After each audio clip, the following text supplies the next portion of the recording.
During his return from a 5-year-long campaign, Timur was considering a campaign on China, even sending Muhammad Sultan to the east for preparation purposes.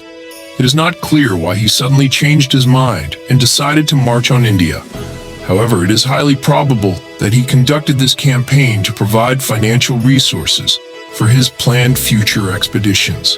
Starting from Samarkand in March 1398, he initiated a campaign, which he named Jihad, against the infidels.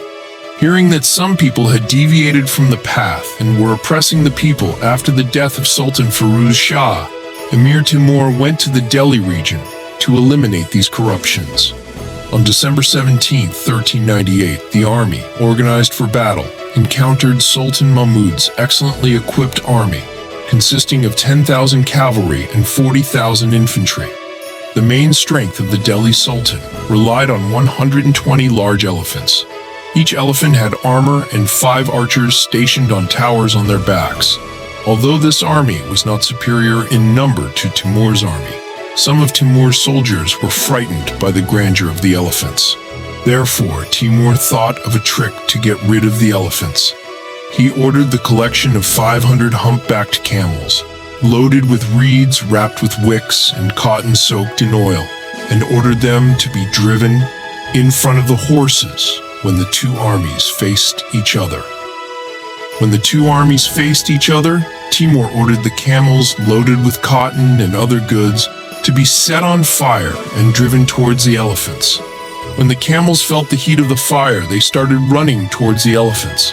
Seeing the camels running towards them engulfed in flames, the elephants got frightened and threw off their riders, trampling them underfoot and breaking their necks. Then they fled, crushing the infantrymen who stood in their way. As a result, the Hindus could not resist and fled.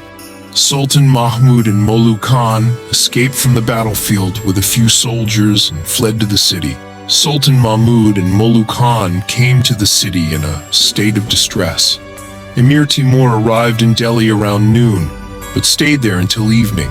Sultan Mahmud and Molu Khan escaped from the city through the Great Gate on the south side of the city at night. Timur's soldiers pursued the Hindus, who worshipped fire as far as the banks of the Ganges. It is rumored that when their heads were cut off, the river turned crimson.